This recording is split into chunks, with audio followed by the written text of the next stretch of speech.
Слушај ваму, драги мои, ако сум насмејан, ако сум расположен сум затоа што иднината е светла. Блиската иднина има позитивни индикации дека добри работи ќе се случат на Македонија. Треба да ви кажувам зошто, треба да ви кажувам како. Ја мислам дека бев првиот кој му честитав на Мицкоски премиер, честито премиере. Затоа што не е тоа резултат на некаква трансцендентална медитација или ми кажале овие оние. Отворете само, видете рейтинзи и се е јасно. Да, ќе биде валкана борба, ќе има прљави работи, но јас сакам да ви укажам на една работа. Знам дека вие преку глава да ви кажуваат, да ве убедуваат, да ви речат вака треба да правите, онака да правите. Само една работа што да ви кажам која ќе ве нервира, а тоа е дека рейтинзите, кога се поставени, значи, ништо не може да ги потресе до толку за краток рок.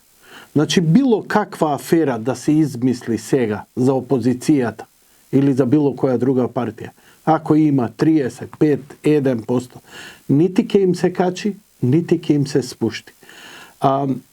Ја имав многу одамна едно интервју со директор на компанија која врши рейтинг.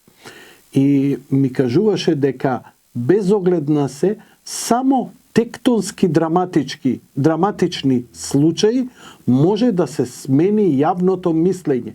Значи, збориме со примерот како било, не знам, во Втората светска војна, како, не знам, до првата бомба што паднала на Лондон, сите биле против војна, Британија да не влага, која паднало, значи преку ноќ се менува. И тоа се многу ретки исклучеци. За вакви политички игри, на народот му е многу јасно дека сега што и да се извади за било кого, било каква афера, не го купува. Што не го извади тоа порано? Па еве сега да го повториш барем. Или што не го направи скандалот, туку чекаше сега. Значи, калкулацијата на некој, кога, а он доаѓа сега и вика, еве вистина да ви кажам. Па што чекаше до сега? Сега веќе ја не ти верувам. У овој момент не ти верувам. Затоа што кога ќе почне политичка кампања, крај е на приказната. Се знае кој ќе си гласа и зошто ќе си гласа. Нема да се заборават изминативе години од крадење, лажење, убиства, корони. Не. Ова, пазете, 3-4 работи набројав. Овие 3-4 работи стојат неколку десетици илјади жртви. Жртви ние имаме, војне имаме, поколј имаме. Бидејќи, знаете што, ама како, па не бие толку биени, беа украдени пари. Знаете ли тие пари, колку животи ќе покосат, затоа што нема доволно лекови, затоа што нема доволно лекарски персонал. Ма јас сум будала што многу навлегувам, мислам, премногу сте паметни за да знаете како да постапите. И само да знаете, ако не гласате, ќе се затнете и нема муклец. Политика може да бистри и политички став да има утре оној што гласа. Колку и да изгледа невозможно, ти мораш да имаш едно интимно чувство дека си направил барем една мала промена. Може би ти ќе бидеш тој butterfly ефект, ама треба да се обидиш. Треба да се обидиш. Ние у црква се молиме за спасение на душите на најпромашените ликови, личности, кои се најцрна дупка, кои знаеме дека нити ќе преживеат или нема да се спасат или не знам што, ама не престануваме да се молиме. Така и вие со демократијата треба да се однесувате. Прво, правото на глас е апсолут. Верувајте, тоа е една од најголемите придобивки што ја имате.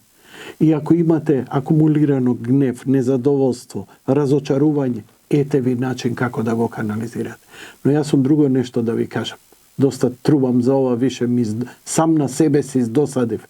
Ама нема друго. Од 103 го зборам ова, не сум го сменил ставот, барем по прашање. Секој треба да излезе да гласа. Ја не велам за кого да гласаш. Треба да гласаш. Не неважачко ливче. А уште најлошо и најстрашно е да остане твоето ливче, да не отидеш. Тој ќе го злоупотреби. Ама ќе пунале кути. Да, затоа сум тука да ви кажам дека да, овие избори покрај се ќе бидат наместени. Но тоа може да се спречи. Не може ни ДИК да го спречи, ни јас, ни една партија. Не. Доста со тие приказни дека некој ќе ја заврши друг работата. Не може. Не постои. Ција да дојде овде, не може да го спречи тоа. Но постои само еден начин. Бидејќи полнењето кутии, местењето на избори, секогаш може да помине кога има мала излезеност. Ова не ве мафтам. Размислете малце со тиквата, затоа што е така. И ја глава од зид си удирав. Колку помала излезеност, толку поголема манипулација. Колку поголема излезеност, толку помала можност да се манипулира. Еве, на кратко само едно ќе ви кажам. Дека, ако излезат 50%, за 20-30 гласа, 100 гласа, може да се направи некоја разлика. Не разбирате? И тоа ќе биде. Но ако излезат 80-90%, он не може да прави такви габаритни пертумбации за да волјата на мнозинството биде порекната. Власта у овој момент, да знаете, они знаат дека ќе изгубат.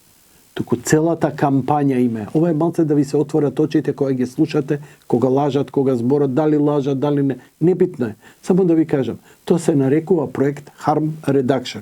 Сорос го имаше на крај на 90-тите започна во Македонија, не знам дали го има уште.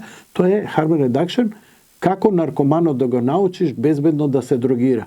Чиста игла, памуче, ово, вамо и тамо и да се избрца безбедна доза на дрога, за да не умирале по улици.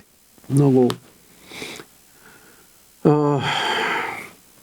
прескокнува.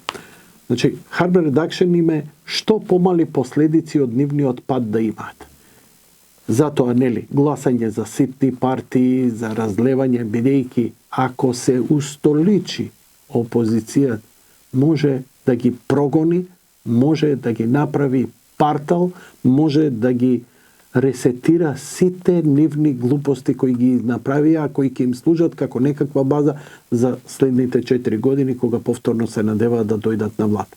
Затоа, само едно не спасува. Масовност. Лобирајте кај други. Натерајте ги близните. Толку треба. Со пријател. Ајде на едно кафе у неделата, бајле. Ајде, ки идеме, шо ти гај. Абе, кај ме најде у недела. Ајде, после литургија. Ајде, рано ќе отидеме, после на фудбал. Ке се најде нешто. Мај месец ке биде убаво. Масовно. Не им давајте да не изманипулираат. Повторно да се мрцвариме и само да се мачиме. Само толку имате да направите. Гледайте колку ви е лесно. Гледайте колку ви е лесно да се спасите и себе и земјата. Слушај вамо.